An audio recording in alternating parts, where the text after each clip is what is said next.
এই হচ্ছে গণভবনের বর্তমানে সামনের অবস্থা। এই গেট বন্ধ, এখন কাউকে ঢুকতে দেয় না। আজকে হচ্ছে 7 তারিখ। এই হচ্ছে সাইডে এগুলা ভেঙে ফেলছিল ওই দিনকা। মোটামুটি এই হচ্ছে অবস্থা।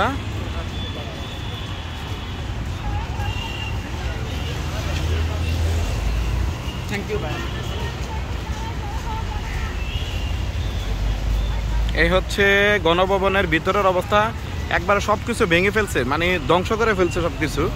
এখন তেমন মানে তেমন একটা কিছু নাই।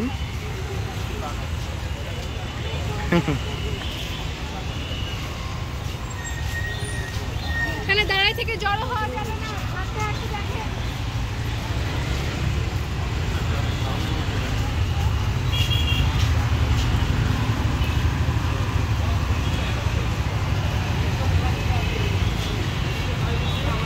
ওই দিন যে যেভাবে পারছে ভেঙে ভিতরে ঢুকছে।